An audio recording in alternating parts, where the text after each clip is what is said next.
Last week, they were the first place Bruins. This week, the wild card Bruins. Next week, the Gavin McKenna Bruins. This is hockey right here. Bruins! Whoa!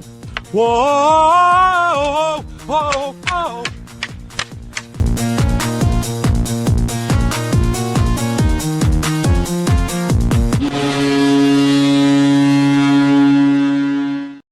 Horn is sounded. We are back for episode 8 of the Garden Level podcast, brought to you by Rogue Media Network. Dan Conlon, Cam Stewart, coming to you every week, breaking down everything in the world of the hospital Bruins, because that's what it's looked like, Dan. Tough road trip out west in particular. You lose 2 out of 3 there. You are really depleted with these injuries. No McAvoy, no Middlestat, no Arvidsson. 50% Elias Lindholm. Just getting him back into the lineup. Tough weekend out west, I would say, after you went in as first place team in the Atlantic. And we talked about that last week, like, not fool's gold, but like, hey, it's the Atlantic. Everyone's winning in the Eastern Conference. You're probably not a first place team necessarily, but kind of a disappointing trip out west. Yeah. Last week we said currently we're in first place in Atlantic. But by the next time we are talking, we could be out of the playoffs.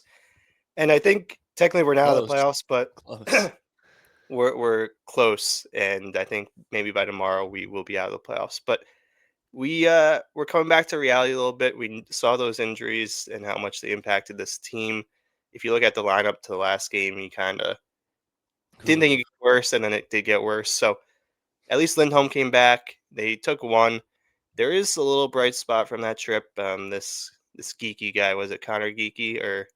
Gotta be. Geekie? That's the brother I always hear about is Connor. So yeah, the first round pick. Yeah, right. He's lighting up, and in a season that's not looking too bright right now, at least there is some bright spot, something that we could root for, and we'll go into it more later in the episode, but. That was the biggest takeaway from this trip, if you just want to look at the positives, which was kind of only one positive from that past trip. Pretty much. So on this episode of today's episode of the Garden Level podcast, we will go through Morgan Geekie, the historic run that dude is on right now, and why it's maybe the best contract that Don Sweeney's ever given out. We will go over the hospital report and what these lines are looking like for the Bruins, and how that's a really big red flag going forward. Jake DeBrusk, why are we bringing him back up? Game 7 of the 2019 Stanley Cup Final. Definitely, why are we bringing that back up? Interesting story coming out of that. Plus, the future of the Bruins is looking bright, man. The prospects are absolutely going off in college hockey right now. We might actually see some at the World Juniors. Finally, again, that is good. And it's Thanksgiving week here in the States. So we're going to go over what we're thankful for this Bruins team. And of course, the funniest tweets of the week as well. It's all coming up on this episode of the Garden Level podcast. And Dan, before we get into Morgan Geekie, I do want to emphasize this whole hospital Bruins thing. And is that me giving them an excuse after going 1-2 in California? Yes, it is. So Fluto Shinzawa put this out before the game on Sunday. These were the lines that they went with on Sunday. How about those left wingers right there? Murat Husnudinov, Alex Steeves, Tanner Jeannot, and Riley Tufte. Left side, strong side. That's what I say. I mean, is that really striking some fear in anybody? Like, I know if we went by the line chart, even when they were in first place, it didn't look that intimidating, but that's brutal right there, man. And I love Husnudinov. But in reality, he's a second or third line center, and he's on your first line, and he filled in fine. He has filled in fine as your first line center, by the way. Now he's your first line left wing, so that you could play Geekie with Lindholm and Steeves. I'm not really sure why. I would have kept that line together, but interesting combination. And then that might not even be the worst part, Dan. Like, how about those right shot defensemen? Not great as well, but I was going to say, if you put your hand over the right side of that paper, you would say, well, Providence has a good team this year. But this is kind of where the point we're at. I would say, if I had to guess, I would this would be like our lineup when we're tanking in March for McKenna, but it's the reality of it. It's before Thanksgiving, and we're dealing with a ton of injuries. And offensively, we didn't have too much depth. We had a lot of bottom six players, but now you have two guys that probably aren't top six NHL players in the league. Now they're on your first and second line. Oof.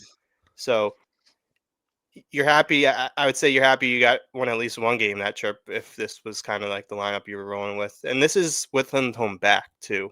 But Yes. you Yeah. have you have Casey Millstat coming back, Arvidsson coming back. Hopefully that's within the next week or two, because after seeing the way they played, they're not generating any offense outside of Geekie, and you just kind of hope they come back sooner rather than later, or otherwise you might see us back in the top 5, top 10 pretty soon. Yeah, and if this is going to be the lineup that you roll out there when you're tanking, maybe it's not for McKenna. Maybe it's for Keaton Verhoff, a right shot defenseman. But then, oh Lord, what are you going to do when you have 4 right shot defensemen under contract because you've still got Yoki Haru for another 2 years? Thank God you extended that guy. I mean, not to dunk on Sweeney too much because it's kind of our default setting, but a 3-year deal for Henry Yoki Haru. I wonder how that's working right now. I wonder how that is working. As someone who's watched every Bruins game this year, I can tell you it's not tickling my fancy very much. But you know me, Dan. I'm really not a Yoki Haru fan, to say the least. I would say you're not buying a jersey. That's what I would say. No, not yet, not yet. Did get the Zadorov jersey in the mail this week though. With the C on I it, should or have brought it out, dude. And then literally the next game, he's wearing an A. And I'm like, Jesus fucking, and I get it. It's probably since just McAvoy's out. But like, come on, man. Now I got to buy an A and get it sewn on there. But I did think about customizing the C on it. I really did. Do you think they should do with how well Zadorov has played? Do you think they should do that rotation that they did with Krejci with the A and the home games and home and away games? I think that was having with A? Chris Kelly, wasn't it? They did it with a few people. Yeah, and I think like Coyle did it at one point. There was people that would wear it in preseason and when people got injured. But I remember Krejci had a rotating A. Who was it with? This is gonna kill me. I know it was Chara C, Bergeron A. Yeah, I'm not sure if it was Ferentz. I don't know about Ferentz. I feel like I'm not sure. I feel like it was later on. Someone got to correct us in the comments here. Was it Marchand? No. I think that's probably a bit too early, but it could have been. Yeah. I thought Kelly had one at some point and he was rotating. You could be right. Boychuk? I don't think he ever wore one. Yeah. God, so many good names, man. So many names. Let us know. Yeah, let us know in the comments below on YouTube, please, or tweet at us. That's just fine as well. But yeah, I think Zadorov probably punted his captaincy bid for now in San Jose on Sunday night when he sent his own goaltender to the bench and then proceeded to immediately turn the puck over and lead to an empty net goal. As we are big Zaddy fans here, that was a low moment for us. That was a tough, harrowing moment where we had to look in the mirror and say, "Fuck, that one was on Zadorov." That's not a good move. Not very captainly, I would say, at least not for this team. So that was an assistant to the captain move. Yeah, that's a good point. He did basically assist an empty net goal as well. So, but yeah, tough stretch for the Bruins. Really, the only big positive for the Bruins on this West Coast trip was Morgan Geekie, because in 3 games they scored 6 goals, and 5 of them were scored by Morgan Geekie. Like, Dan, you just keep expecting this guy to slow down, and he just doesn't fucking slow down. Like, he just keeps scoring goals. He's still right there at the top of the league. It's crazy, and no one could have predicted this. And then you see these stats. I feel like we get these stats. Leading goal scorers since January 27th, leading goal scorers since November 24th. We've been seeing this for a while now, and it's kind of not hitting me. And then you see like graphics like this where, this is a good date to start off of the year of 2025. Morgan Geekie leads the league in goals with 42, followed by David Pastrnak with 41. Those are some big names up there. And Yeah. Jason Robertson, maybe future Bruin. Heard it here first. Fingers crossed. Big But breaking news here on the Garden Level podcast. Jason Robertson working out the contract with the Boston Bruins. source Garden Level Pod. But Must source us. Must source Garden Level Pod. Sorry, you just have to. But you couldn't have asked for anything better. He signed an extension in the summer, and you're like, okay, he had a good year last year. He had a pretty good year the year before that. We signed him for nothing. We got him. I was still kind of skeptical, but by the way, like I'll put my hand up. I was skeptical of it. Like, thinking it's not like 30 goal money, right? What is it? 6.5, I think. In today's day and age, like that's not even necessarily 30 goal money, but I'm like, are you going to get 30 goals from him again? And the answer this year might be no. You might just get 40 goals out of him instead. Like it's crazy. The shooting percent. Remember how everyone was talking about the shooting percentage last year? And it was 22%, second in the league. It's like 25% this year. So like the kid's just really good at shooting the puck. And every announcer is like, this isn't sustainable. This isn't sustainable. And he's proven them wrong so far. And I actually just looked up. He's making 5.5. 5.5. That's for 6 Yeah. years. Is that it? Yes, it was around 30 million. So As a 27-year-old? As a 27-year-old entering his prime, and I think everyone was kind of Shooting worried. Percentage is 26%, Dan. 26%. And like you can say that's luck, but he did shoot it at 22% last year. So like maybe that's who he is. Maybe he's a Pavel Dorofeyev type. Mm-hmm. Yeah, and he has a great shot. I think Pasternak a few weeks ago was like, "Hey, this guy can be a 50-goal scorer in the NHL. He's got everything it takes." And a few weeks later, Geekie's like, "What's it like going to the rink right now?" He's like, "I have the most confidence I've ever had in my life." Like, yeah. And I think that's just a great thing by Pasternak. I know we're still waiting for that C on his chest, but having someone like Pasta say, "Hey, you're a 50-goal scorer in this league. You have a great shot," and then you come to the ring confident and you keep scoring goals. I think that's great by Pasternak, kind of giving him that shout out and him feeling confident now because he's got the support of his teammates and the other leading goal scorer in the NHL. Yeah, David Pasternak right there with 41 since January 1st. And to go on Geekie more, you know what I really love, Dan? 17 goals. No one's got more. 13 of them even strength. Last year, 33 goals. 29 of them at even strength. Like he's not a power play merchant. He's kind of a throwback, man. He just pounds a puck. Like that game in LA the other night, he scores both goals, both from distance. Did you see that screen grab of the first one when he's getting the drop pass and he's already got the stick back? Like he's got the stick up and he's like one skate inside the blue line. Like he's just ready to fucking fire this thing and he scores. Like it's an awesome story. Like, cause I, again, was very skeptical of that contract. Like, is he a Pasternak merchant? Can he play up and down the lineup? He can, dude. Like he can. And long may it continue. Like I thought if you were going to get another 30 goal season out of him, you would have really struck it rich. I mean, right now he's on pace for almost 60. Like he's at a blistering pace right now. So I guess then that brings up the question of like, what are the expectations? Because, I'm thinking he's on pace for 60 and I'm about to say, but of course he's not going to get to 60 and he's probably not, right? Like he's probably not going to get to 60, but with this pace and playing with Pasternak and the shooting percentage and all this crap, the fact that he's doing it at even strength, what are our expectations for Morgan Geekie goal-wise this year and I guess maybe beyond? At the beginning of the year, I think we were all saying if with the contract he signed, 6 years, 5.5 a year, if you get 30 goals out of him every year, you'd be happy with that. Bargain, man. That'd be great. He's making half of what most 30-goal scorers are making in the league right now. Like entering his prime, 27 years old, like that's a great contract, and that should age very well with how these contracts are going these days. So looking at that, Morgan Geekie, 5.5. Next person, this guy from Colorado, Nathan McKinnon, 12.6. Yeah, this is crazy, by the way.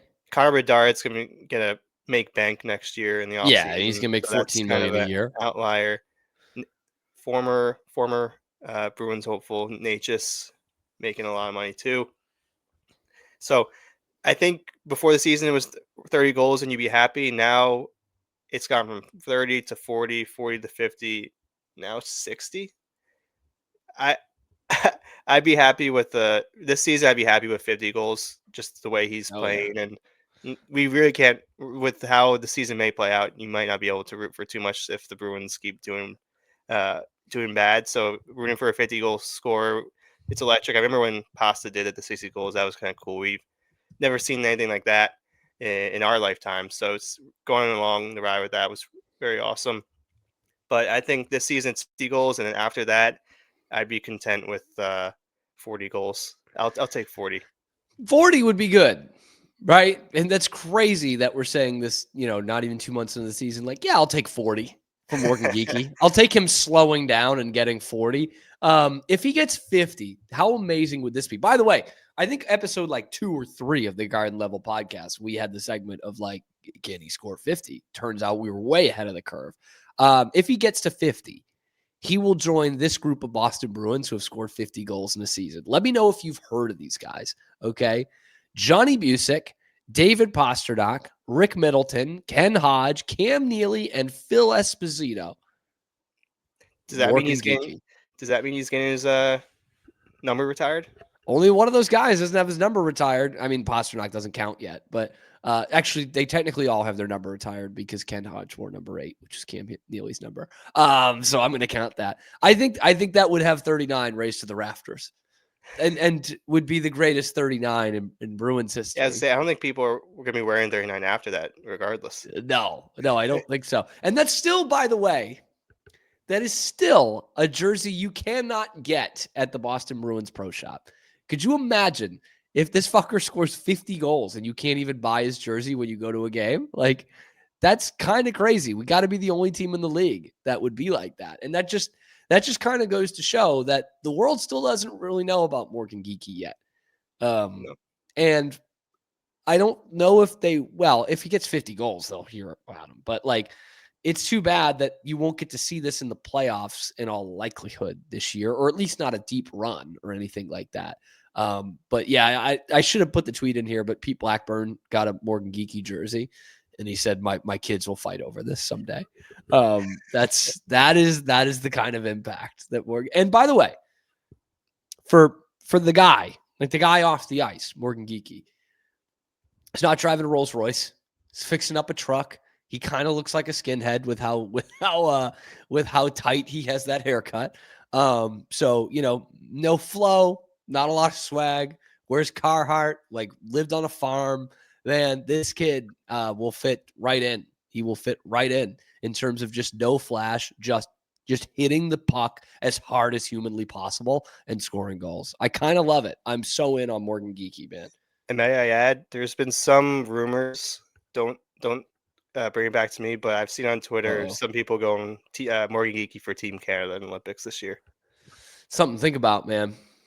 One of the GMs of Team Canada, Don Sweeney, who's been going around. Most impressive thing, by the way. So yeah, so impressive. Yeah, I mean, look, you got the playmakers. Everyone's talking about Celebrini for Canada. Everyone's talking about Bedard for Canada. You got to start talking about Geekie for Canada here. You've got the playmakers. You've got the guys who can dish them the puck. But, like, you don't need Sam Bennett in this tournament. I'll tell you that much. You don't need him. You don't need Brandon Hagel in this tournament. There's no fighting. It's just about speed and skill. And Morgan Geekie just scores goals. I hope he doesn't play for Team Canada because he's good. But I think you got to start thinking about that. I think it's real. I think you also got to start thinking about Morgan Geekie for MVP. If we're talking about value, the Bruins make the playoffs and he scores 50 goals. A little Corey Perry kind of season there. Can we see another Bruins player doing the NHL hardest shot challenge? Morgan Geekie currently leads the NHL with 103 mile an hour slap shot, 103.3, and I think Adam Pollock on the Islanders almost got it 103.1. So he's not he has a great shot. He has the fastest shot in the NHL this year so far. It's not like he's just wrist shotting 5-hole every or just cleaning up around the crease. He's got the hardest slap shot in NHL right now, and maybe we could see that in skills competition this year. By the way, dude, how is a radio station not all over that? How is the station on 103.3 not all over that? Having Morgan Geekie sounders, giving away Morgan Geekie tickets, or Bruins tickets, having a Morgan Geekie meet and greet. Like, how are they not doing that, dude? Like, I get you couldn't with Chara because it was too high. It was 109.9. You can't do that. That's too much. It's too high on the frequency, Kenneth. But 103.3, man, you got to get on this. We got to find, what is this station? Let me look this up real quick. I think it's a Providence station. 103.3 Boston radio. Boston's classic hits. Odyssey Station, which also owns EEI, so they don't have the Bruins games. But come on, man. 103.3. Should he shoot it a little bit slower and get 98.5? Yeah, probably. And hey, you know what radio DJs do? When they're talking as the beginning of a song is playing and they stop talking and then the lyrics of the song start, you know what I'm talking about? Do you know what that's called? No. It's called hitting the post. Like, it writes itself. Why is Morgan Geekie not hitting the post at 103.3? His agents not doing it well. Like, come on, man. His agents probably didn't do him any favors if he knew he was going to shoot 26% clip the first 2 months of the season and lead the league in goals. So maybe we need to get Morgan Geekie a new agent. give him I'm good with it for now. You know what agent he should get? Jeremy Swayman's agent. He did a great job. I was led to believe Jeremy Swayman's agent was Jeremy Swayman. Hey, he went to Maine Business School. Remember that? I went to business school. I know my worth. And he's almost playing up to his worth right now. He has been playing better. He has been. Last week we kind of talked about it, and it was like you're getting results, and you're really not getting great goaltending yet. I didn't think he was very sharp in that famous Leafs game of 2 weeks ago. But I think he's been excellent since really that Montreal game. Mm-hmm. That Montreal game last Saturday. And on this trip, I thought he was really good as well. Korpisalo still, he's kind of just flinging around there, making the saves look better. But it's tough because I'd love to get rid of that contract. Oh, me too, man. And the Bruins have Providence has the best goaltending duo in the AHL right now, I believe. I looked at and DiPietro was awesome last year. Yeah. So I don't know. That would just be too perfect to happen where you could get rid of Korpisalo's $3 million off the books and bring up a young goalie who's been playing well. Which is, I think, 2 more years after this, Korpisalo. Yeah, he signed like some nice contract with the Senators, and apparently we had to take it for Olmark. We had to take. I just had to. You were backed into a corner. You had to do it. A team in your own division, like Jesus, man. But that would be interesting to see what a market for Korpisalo is at the trade deadline. Hopefully he starts playing better. Does like a team need a goaltending depth? If you hate someone on the Bruins, you need them to play well for other teams to want them to get them off the Bruins. So, I think everyone wanted to get rid of That's why the Casey Swayman. Middlestad injury was so devastating. Like, exactly, because he was playing well. Exactly. So if you want to get rid of people, you need them to play well to trade them, or you could just cut them like Johnny Beecher. You could just cut him like Johnny Beecher and not get anything for it.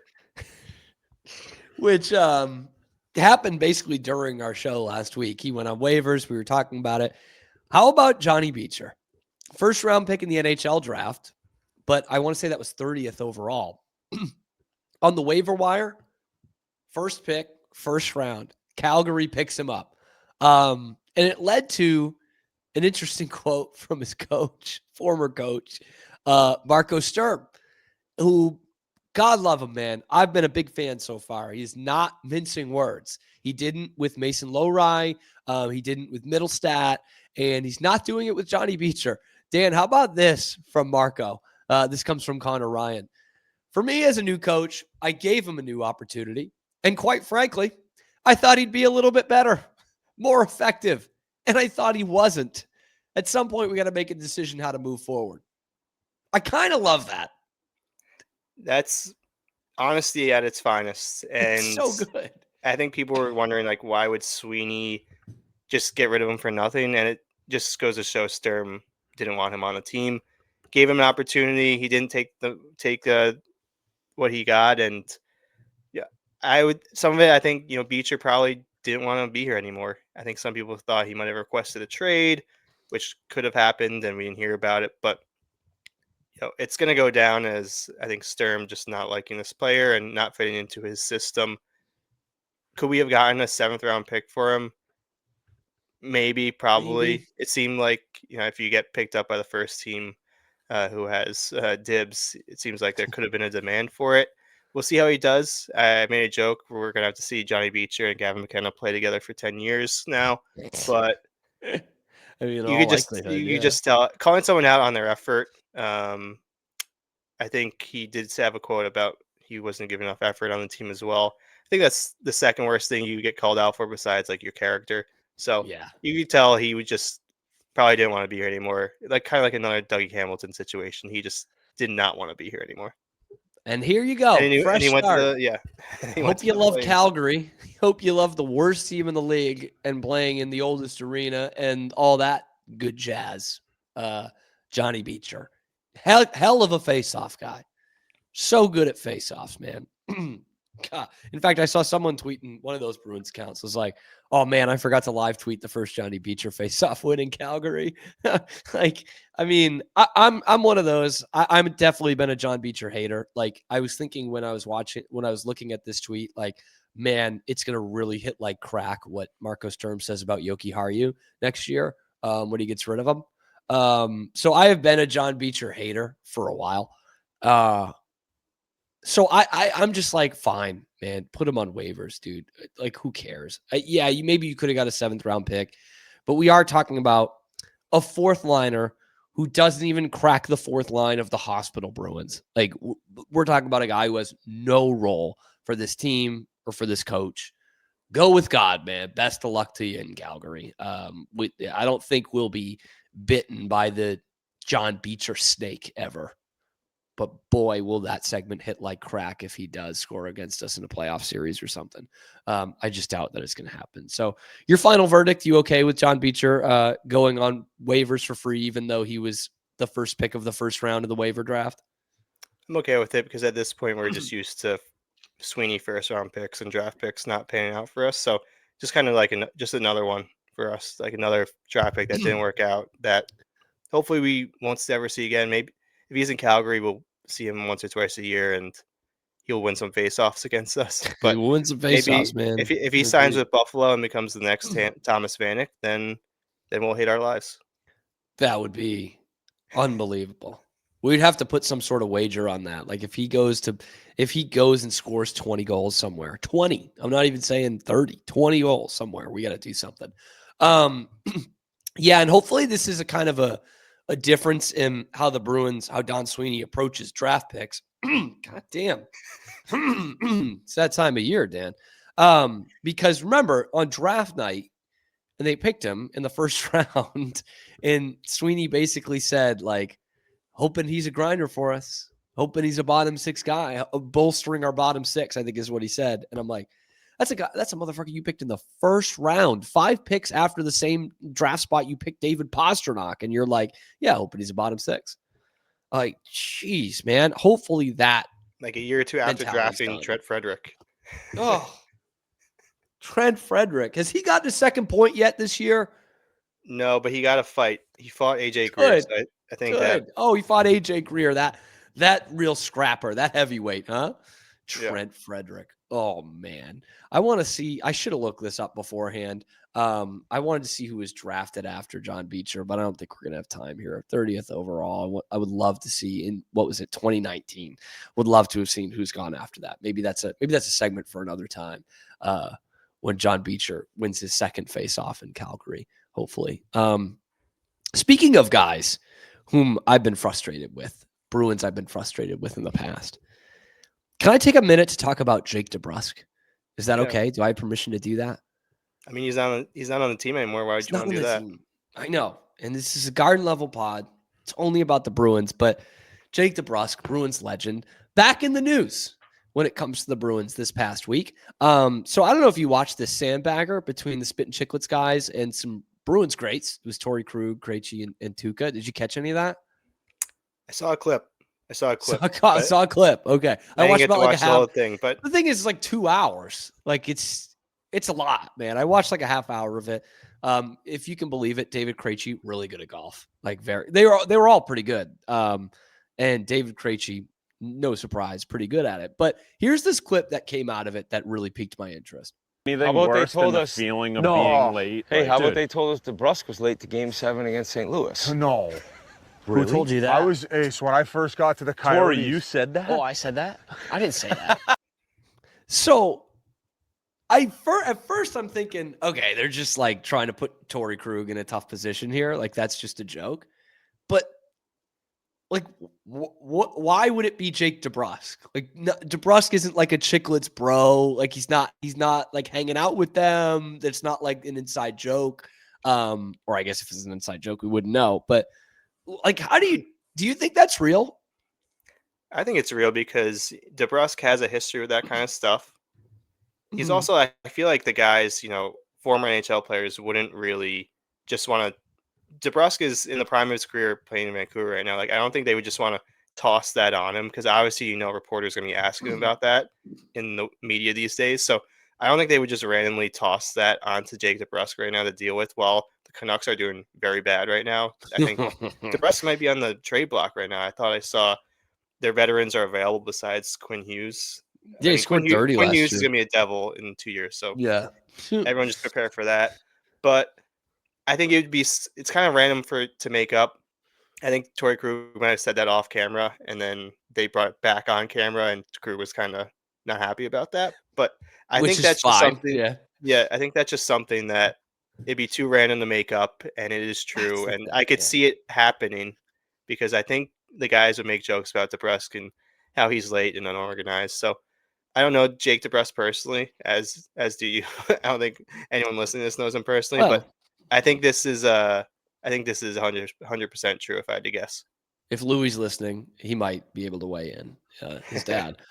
So then, what do you think of this? Because I know, like, we both have really blocked that game out of our minds, and whenever I think about the 2019 Bruins, I get really sad. Like, there's just no reason they should not have won the Stanley Cup that year. There's no reason they should have lost to St. Louis in the final.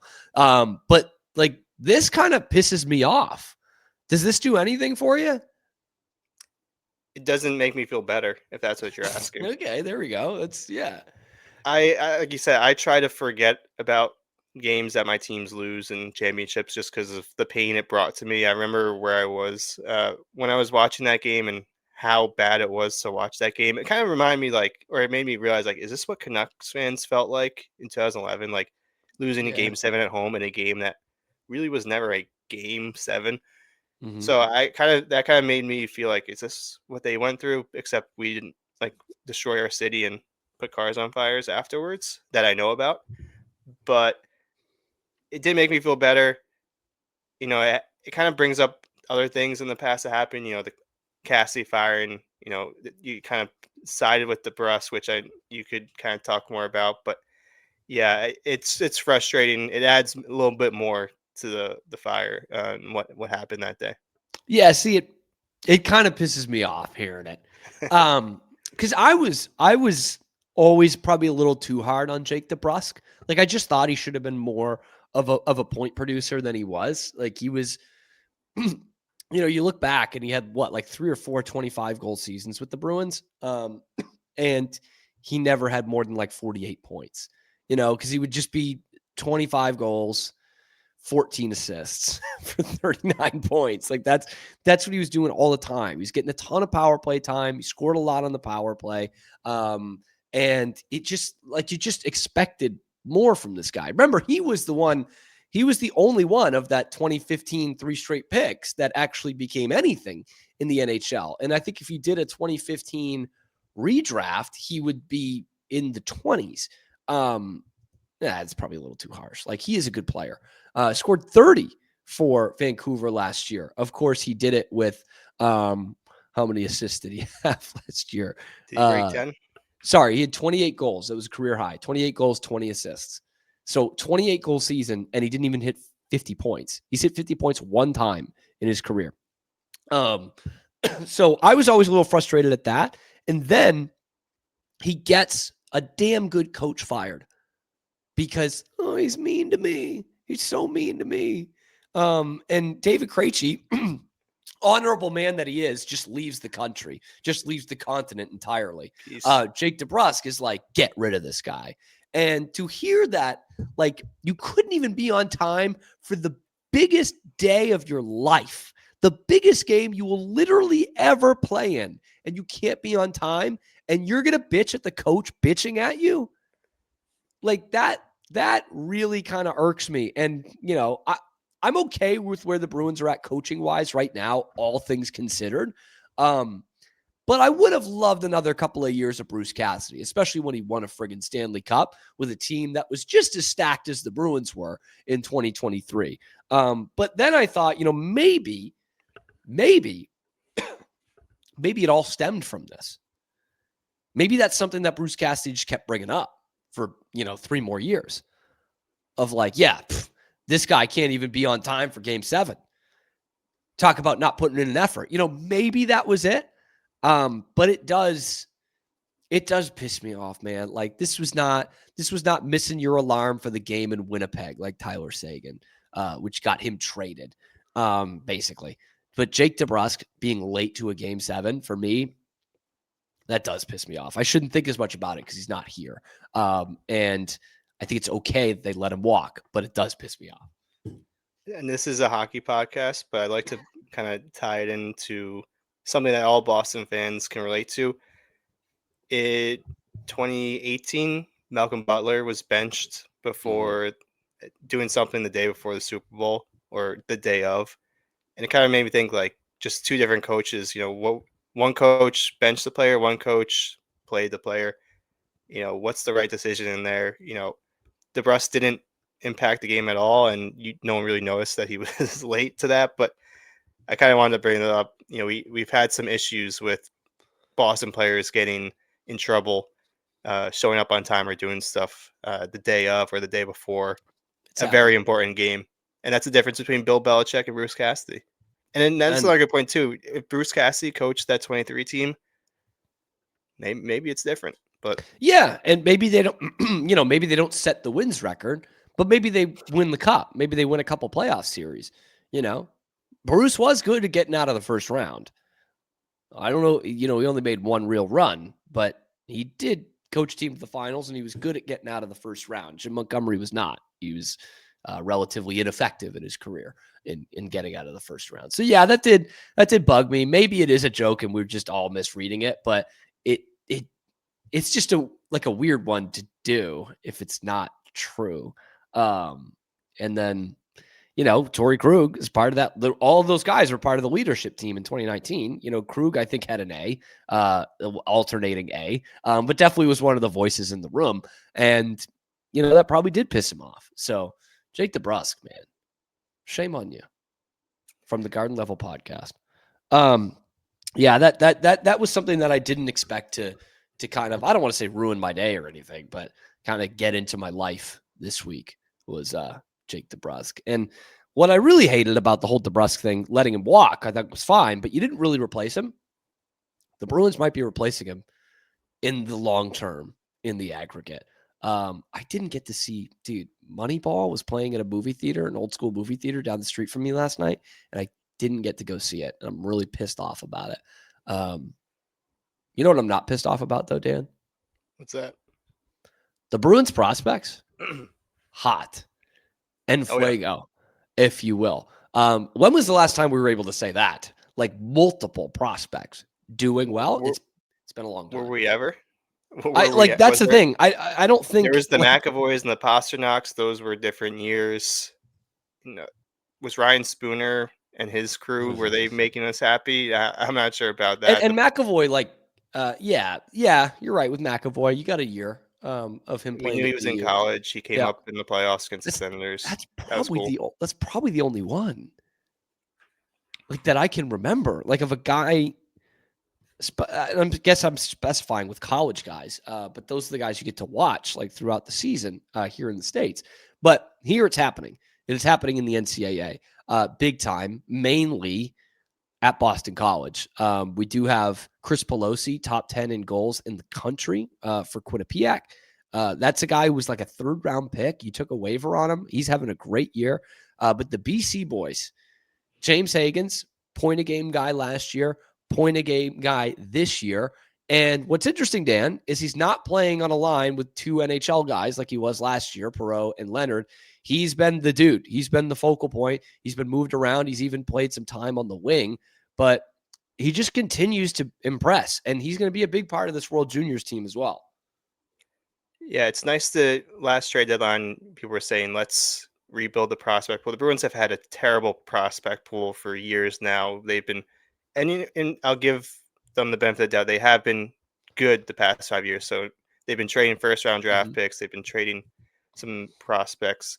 Fabian Lysell was like our only 1st-round pick for like 3 years. Like, that's why people loved him so much. Like, they were just hanging on to him. Like, hey, that's the only 1st-rounder we have in Providence right now. So we haven't really seen this in years. And to be honest, to see what we're seeing so far this year and what we said at the deadline a year ago, let's rebuild the prospect pool.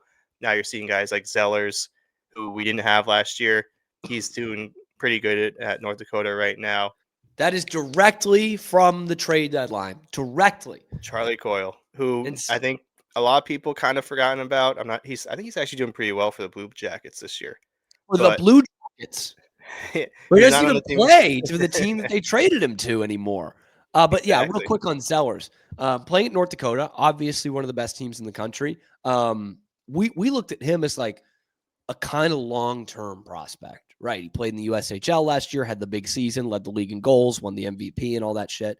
But he walks in at North Dakota as a 19-year-old and has 7 goals in the first 12 games, 11 points in the first 12 games. And he's a guy who's being talked about for the USA World Juniors team as they look for 3 in a row.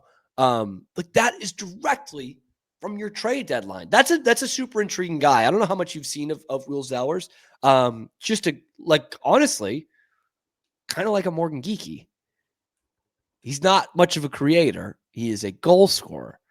He led the USHL in goals last year with Green Bay with 44, and he had 27 assists. So, like, that's a heck of a year, right? It was 71 points in 52 games, but this dude's a goal scorer. A pure goal scorer. And we currently need that right now because we have 1 goal scorer. I'll say 2 goal scorers, Pasta and Geekie, but Geekie's been the number 1 right now. So, and I wouldn't say you have a ton of goal scorers in the pipeline, although we just talked about Pelosi, but yeah, no, like, we don't have too many goal scorers. Yeah, he's a playmaker, but yeah, Hagens, Zellers will feed families hopefully for the next decade or so on that second line. And not for nothing, man, Zellers might be playing with a future Bruin if they can get up to the number 2 pick and get Keaton Verhoff, man. That guy's special. That kid's so good. Canadian, unfortunately, but playing at North Dakota right now. The other guy I do want to highlight, we were dragging this guy in the summer after the college hockey season last year. Bruins 1st-round pick, Dean Letourneau, playing at BC. Last year, well documented, 36 games, 0 goals, 3 assists. And here he is as a point-a-game guy, kind of about a quarter of the way through the season, actually about a third of the way through the season. He is a point-a-game guy for BC. He scored 6 goals. He's playing big. Like, this is night and day difference. And he's actually like playing. He's, first off, you just watch a BC game, you'll know when he's on the ice. It's almost like if one of the NHL players stayed out on the ice while the little kids came in to do their games at intermission. Like, he's 6'7", 220, and he's actually using the frame. Like, it's not exactly Rock'em Sock'em Robots or anything, but he's using the frame. He's getting physical. He's making plays along the boards. This could be like a huge boost if Dean Letourneau actually turns into something. Maybe sooner rather than later here. Like, you might have another season at BC after this, but I was thinking he was like 4 years away from maybe being anything. That's like a huge boost for this prospect pool. Yeah, everyone kind of wrote him off after last year, and rightfully so. He had 1 point last year, and there was some speculation, why did he go to college last year, and that obviously was a bad choice. Sweeney said it was a mistake.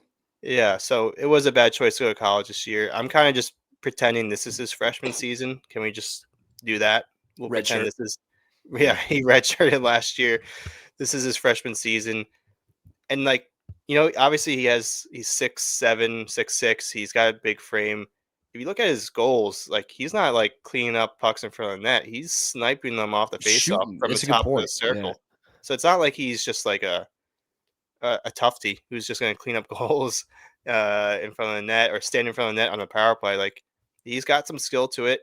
If he works on his skating and everything else, he could be. Obviously, first round picks, you want them to be top line guys on the team. But a year ago we wrote him off, and now we're saying he could be a good middle six player on this team. And I think another year of college, his redshirt sophomore year next year, would be kind of useful. Hopefully, Hagens comes up next year, ideally. If we can do that, that'd be kind of fun to look forward to. Maybe if we make the playoffs, which probably won't happen, maybe we sign him to an entry level deal during that, get the playoff boost, get some youth into that. But yeah, we haven't had this much fun talking about prospects. I can't even tell you since when. So the Jordan fact that Caron, yeah, Jack Hamill. we could have a whole segment on Koklachev. Hell but And how about more than one prospect too? That's the thing. Like, we've we've had some guys and like Kessel and Sagan obviously came right into the NHL, but like we haven't had more than one prospect to look at in a long time, man. This is awesome. I was also saying with the possibility of the Bruins, with the way the Leafs are right now, say the Leafs get a pick between 6 and 10, and the Bruins also are very bad and get a top 10 pick, wherever that can range. Say we get like the 6th pick and the 8th pick in the draft this year. Like I was looking back at previous drafts, and I might have skipped one, but like the last time like a NHL team had like 2 top 5 picks or top 10 picks, I believe it happened recently, but I looked at the Senators one where they drafted Stutzla and Sanderson. I think that was 2nd and 5th overall. Damn. And you look at all the good teams in the NHL that Bruins have had it happen once. 2 in the top 10. Yeah. 97. That worked out well for a couple of years. That was Thornton and Samson. Top 10 picks are good. So I've heard that. if you draft the right people. Yeah. But no more Zach Hamels or anything like that. But that's for another day. But we're looking at building this core. You have Hagens. You have some good guys in college right now. Still have some question marks with them. But if you want to build a team like the Sharks or Senators, they've done a pretty good job. The Canadians, the Blackhawks, you got to have some top 10 picks in there, and that's how you build it. And that's kind of what I'm looking forward to this year. If we can get 2 good draft picks in the top 10, top 15 to put with Hagens, that's something to be excited about. And you could pair them with everyone in their prime this year, who I think we've had 2 additions to the core. Obviously, we're saying Pastrnak and McAvoy are really the 2 building, like we can't trade. Those are the untouchables. We can't trade those 2 guys. But now Swayman's playing better. Yep. Zadorov contract looks good. And Geekie's a 60-goal scorer this year. Geekie looks like an untouchable guy right now. You could have just added 3 guys to your core. They played for 2 months, so let's not get over our heads. But it's something to be excited about. You're adding to your core, and you have a youth movement going. And it means we can actually watch the World Juniors with a vested interest.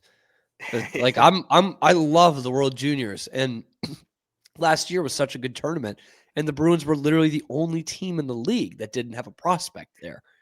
You know how hard that is to do, by the way? Like, really that's impressive. Incredibly impressive to not have a single prospect there. I think Don Zlochmelis had aged out. I think that's why. Which, I mean, that's not the only reason why, but that would have been one for them playing for, what is it, Latvia, I think is where he's from. But they didn't have a single one there. So much in the U.S., and it's all these BC guys. It's some BU guys too, but all guys who are playing somewhere else. And little did we know, James Hagens had a great tournament. He is a Bruin. So you could have a couple on the team this year. When you look at him and Zellers, and who's the other one? Elliot Grunwald. Defenseman. Yep. So you could have some vested interest in the World Juniors this year. Don Sweeney. When was the last time we had a Canadian World Junior player. The last one I can think of, and there could be someone more obvious, but I don't. I know Jeremy Lauzon was on the Canadian team for the World Juniors. I remember that, but it's like we don't really draft Canadians high. Yeah, I could give But I could give you another one. Let me hear it. It's a guy who played for the Bruins in that season and then played for Canada at the World Juniors. It's a couple of years ago. People in the comments are wondering why we're talking about this guy. He sucks.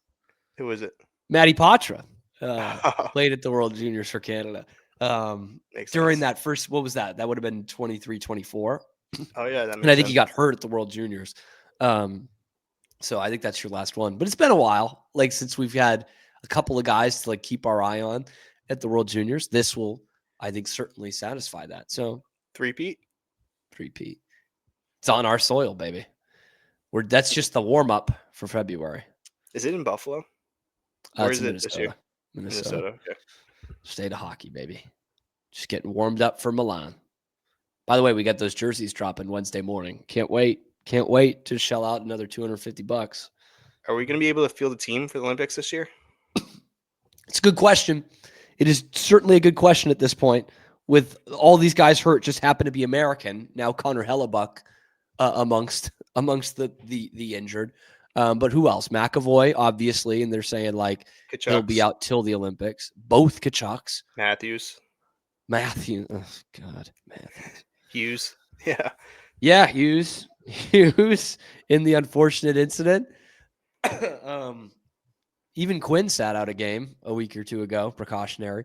Yeah, it's not great, man. It's not great. I don't love the way it's going. And all the young kids that are really making their mark in the league this year are all Canadian. Like that next generation, not that we didn't see this coming, but that next generation of Canadian superstars is coming even quicker than we thought, with Celebrini and Bedard and Morgan Geekie. Like that's the next generation of Canada. And then right the there. next draft, I think there's one American in the top 10, I think. Yeah, and this loaded draft, and they're all Canadians, and Stenberg, the Swedish guy. It's very important we win the Olympics now. Like it's We gotta very do it. important. We You gotta gotta do do it it now. now. Can't wait. Yeah, it's gonna run out here. The talent pool is not going to be as tilted as it is, if you can even say it's tilted right now. Hey, if Jeremy Swayman wins us gold medal in 2020, I know 2030 or 2034, that's a win. I'll take that. Maybe extend that contract. Do what Ryan Miller couldn't do. Oh man, he was close, Millsy. He was close. Maybe if they had put Timmy in, he didn't have a great year, Timmy. Let's talk about, speaking of America, if I may. American Thanksgiving is this week. In fact, it's Thursday.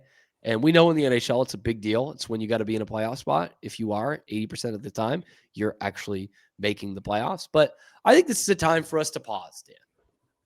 Because we're usually shitting on people here. You know, we're not that nice to people like Jake DeBrusk or Henry Jokiharju. I think it's time we say who we're thankful for or what we're thankful for in the world of the Boston Bruins. So we're going to go around our Thanksgiving table and say who we're thankful for here. Can't pick Morgan Geekie because it's too obvious. We're all thankful for Morgan Geekie. So, Dan, I then turn it over to you. Who or what are you thankful for with the Boston Bruins right now? Like you said, I am thankful for Connor Geekie's brother, NHL goal scorer, top of the league. But I'll go. I'm pretty thankful for Zadorov this year. I think he, like I said earlier, that contract went from being not great to really awesome. We got him he's a part of the core now, I believe. He's a big part of the locker room. You could tell, too, like, the guys just really enjoyed playing with each other this year. They run onto the ice when Pasta scores 400. When they fight people, they're all going over the box to, like, high-five the guy for fighting someone. And I think Zadorov was a big piece of that. He's one of the veterans on the team. So I really think his leadership has shown this year. He's got that A on his chest now, which you kind of missed out on for buying the jersey too early. Big time. But we'll get this. We'll call a seamstress and figure that out. But Appreciate that. I really like the way he's played this year. He's an agitator too, which Bruins fans love. He's getting on the skin of people. He's allegedly cross-checking people in the face that are pretty young guys. It's kind of gray area. Gray area. Yeah. Gray area right there. He's laying big hits. That Matthews hit. You never want to root for someone to get injured. Some people say he got injured not on the hit on him, but trying to get Trying back to get at back at him. Zadorov. Yeah. And if you're Yeah. trying to hit Zadorov, you're probably going to get hurt. So I mean, look at Dan's background there. It'd be just like running into that if you're trying to hit Nikita Zadorov. Like, just go for it. Like, how enticing does that look? yeah, that's pretty much Zadorov, and hopefully Swayman too. Hopefully Swayman too turns into Hopefully. that. Playoff Swayman's pretty good, but will we see that this year? Who knows? Hopefully, Yeah. definitely the year following. That's my prediction. 2027 Bruins playoffs, at least second round. But yeah, thankful for Zadorov this year. I've really enjoyed watching him play. His on the ice and off the ice stuff. We see some trolling with Islanders fans calling that place a library. Love that. Cool Big thing time. to when you're scrolling on Instagram. Kind of cool to see. So I'm thankful for him. What about you? I'm thankful for my fiance's favorite Bruin. Okay. And I know there's all kinds of comments flooding in on who that might be. But I am very thankful for my fiance's favorite Bruin, Todd Angeli, the anthem singer at the TD Garden. You take it for granted, man. We have had, for our lifetime, two great anthem singers. Renee Rancourt, obviously, friggin' legend, absolute institution. And then Todd Angeli has to fill in his shoes and freaking nails it every time. He's got badass ties, and then he goes up and he serves drinks like just a regular guy. He's performing at weddings. I'm going to see if I can get him down to my wedding in North Carolina, see if we can get him out to travel there during the season. But huge fan, Todd Angeli. And this is me being thankful by also being kind of a dick, because I'm thinking of the PA guys in this city, Dan, and I'm not loving it. I don't like the Red Sox PA guy. The old one was fantastic. This guy, They switched that over. That was like 5 years ago. Maybe even more. It might be 10 years at this point. It's been a while. Bruins PA guy, not nearly as cool as the old John Martin there. Bruins goal scored by woo. That guy. Miss him. And the one I really miss the most, which is a deep cut, is the old BU hockey guy. So I'll mention my fiance again. She gets so annoyed because I'll do the old BU hockey PA guy just randomly around the house. Like he was just this clearly wicked old guy who was definitely from Boston. Like he had that such like the old guy Boston accent that it almost sounds like he has a speech impediment. I think you probably know what I'm talking about. But he'd be like, Boston University goal scored by number 5, David Wazowski.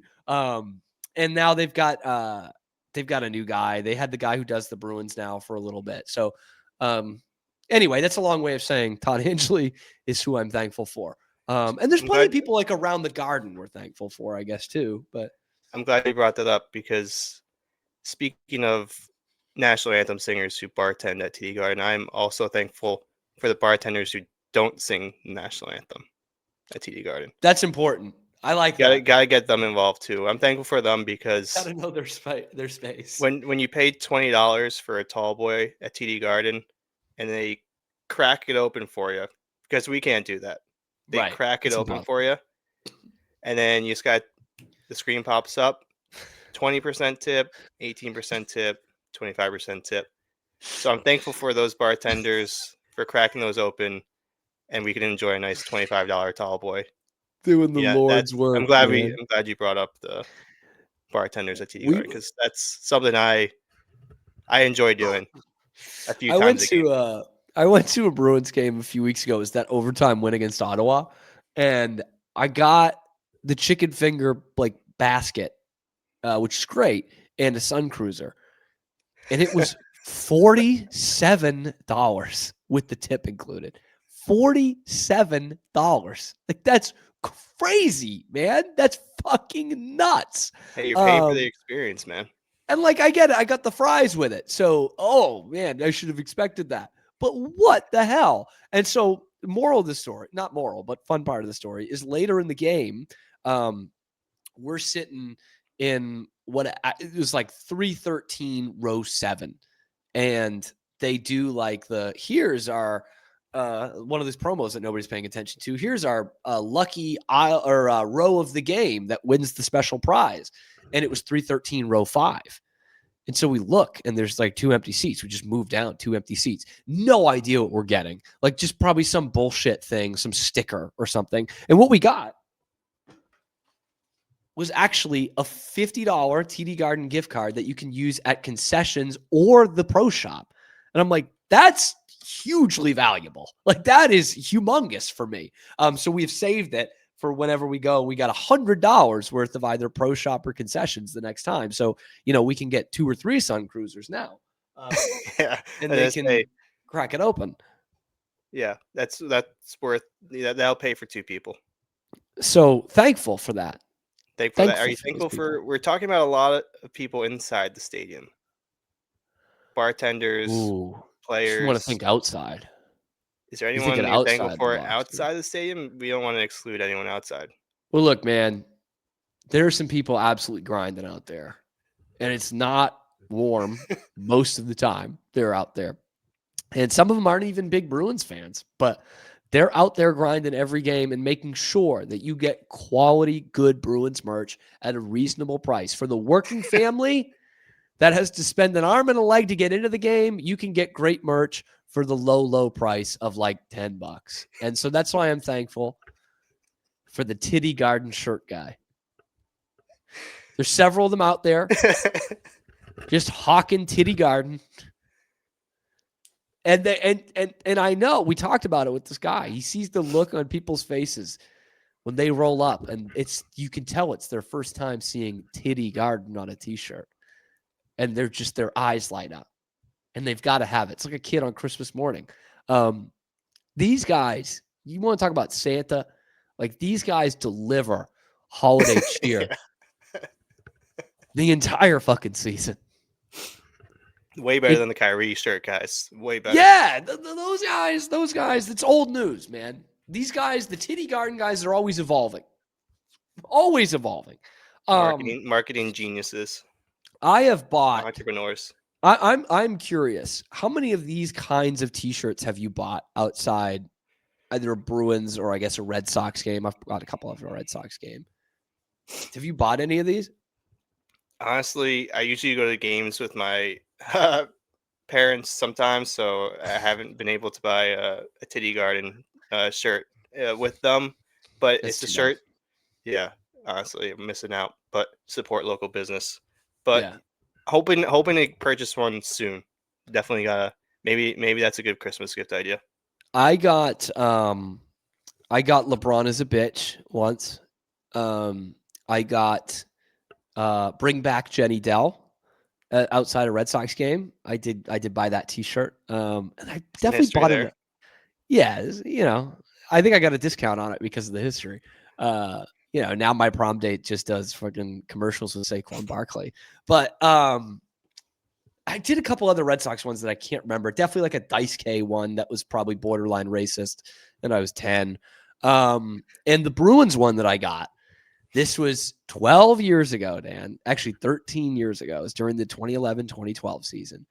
So I guess 14 now. And I got the black shirt with the gold letters, Sedin Sisters, 2 girls, no cup.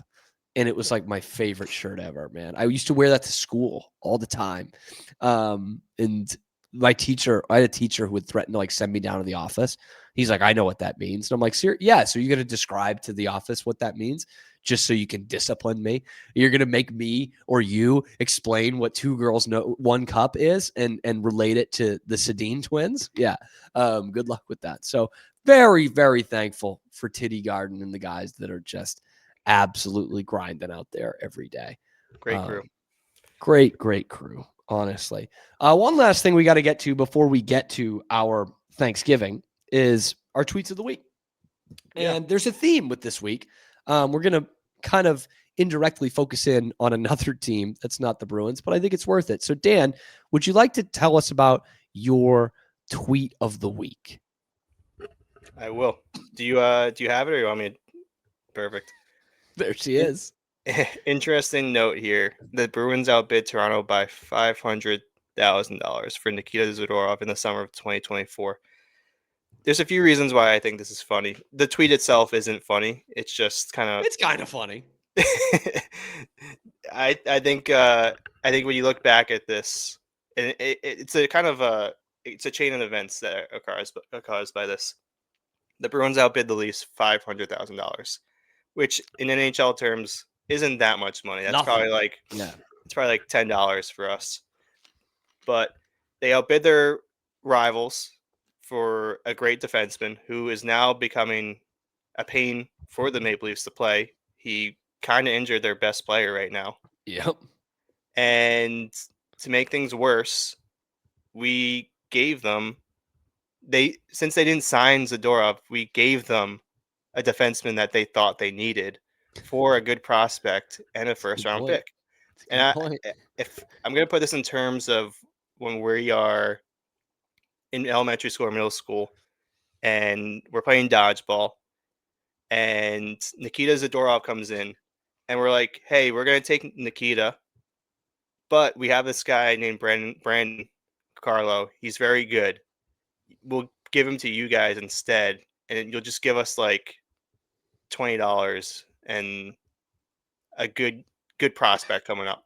So I think we kind of just fleeced the Leafs where we signed your guy in free agency, and since you didn't sign him, we gave you someone you thought was good, and now he has played for you for 40 games or so, and you guys, I'm already hearing Brandon Carlo trade rumors. I've been hearing that too. It's so classic, by the way, real quick. It's like so classic. Like Toronto they've known for a couple of years they need a guy like this, right? They need a big ugly, so to speak. They just need some edge, some muscle out there. And the Bruins, like obviously the contract with Zadorov did not look great last year, but for $500,000, like Toronto couldn't do that for a guy who they were like thought could be a missing piece to finally do you think Nikita Zadorov would have helped against the Panthers last year? I think he would have. I don't know if they win the series, but I think he would have helped for sure. And instead they're like, no, we'll play it out. We'll wait. They obviously got Tanev too. He's a good player. He's been hurt. But then they're like, damn, we still need that muscle. What about Brandon Carlo? And they once again get fleeced because over $500,000, which is nothing in pro sports. And so, yeah, now the Leafs fans think they could figure this thing out because they've got a plan, Dan. They have got a plan for Brandon Carlo. Heard this on a post game last week.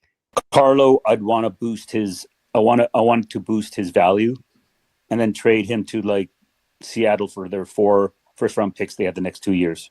Because maybe Who, sorry? Carlo, trade him for 4 first-round picks if you can, because he has 2 years left. Eat half his salary if you have to. I don't care. There's no way they're getting that return, but I that's optimistic. No, I mean, like, they're not. It's optimistic. I wish I kept recording, man. He's about to give his reason. No, I mean, like we just boost him up. Make him Kale McCarr. Why not 5? If you're at 4, why not 5? A conditional, maybe 4 first round picks. Eat half of his $4 million salary, and you'll get 4 first round picks. Has anyone in history been traded for 4 first round picks in the NHL? Not until Carlo. We'll just fix him up, man. That's so good. We'll just fix him up. That is crazy. Like they just think, well, we'll just make him Bobby Orr, man. Like, of course. That's the current state of Toronto Maple Leafs fans right now. Oh, who thought the Bruins were going to be in last place in the division? Yeah. And now they're looking up at us, even though we're not that high. We're not that high up, but they are looking up at us. Do you mean to tell me that the Bruins aren't actually the team that's in last place in the Atlantic as I try to get this up here? Oh, no. Oh, no. How'd that get in there? No. 10 seasons? First time in 10 seasons, the Leafs have been in last place. Ouch. Things are not going well for Toronto, by the way. And tweets of the week are supposed to make us happy, and these are making us happy. It does bring up one last question I want to kind of tackle on this pod. I think this is our longest pod ever, 69 minutes so far. Is how are you feeling about, like, obviously the Bruins have that first round pick from Toronto, top 5 protected. Like, do they look bad enough to you, the Leafs, I'm saying, that the Bruins should just be, quote unquote, all in on making the playoffs, or at least trying to make the playoffs? Or do you think that's kind of playing with fire? You should still try and get the best pick, your own pick, as good as possible. I think it's tough. We control our own destiny with our own pick, so it'd be nice to guarantee. I don't like rooting against my own team, but a top 10 pick for the Bruins will go a long way this year. We've seen them, how they've played so far, and we've played better than we thought, but you could tell this team's should not win in round 1 of the playoffs. So I'd rather control our own destiny and get a top 10 pick with our own pick. With the Maple Leafs pick, I'm not sure if Matthews is healthy, that there's no way you can get a top 5 pick. It would fall within the top 5, and the You'd have Bruins to will be one of control the that, 3 worst teams in the league, basically. So to guarantee it, obviously. to guarantee it. Obviously, the Bruins got screwed last year. We were slotted at 5th, ended up picking 7th. All worked out, though, so we didn't mess up that draft pick. But yeah, I would have taken Schaefer, but yeah. yeah, I like he's doing Higgins. all right. But I think if the Leafs, I don't think the Leafs will be a top 5 worst team in the league unless they just fully try to embrace the tank, which I don't think they will because it's so risky to do with the lottery system. But if you're the Bruins, I would say if you could get 2 top team picks in this draft, that would go so well with what you're trying to build on. We just talked about the youth movement in college right now. We talked about juniors. We're talking about how well these players are. This is just a glimpse. That's just a year of retooling. Imagine 2 years of that. And you look at all the young teams in the NHL, they've been doing it for a few years. I don't want to rebuild like the Canadians for 10 years.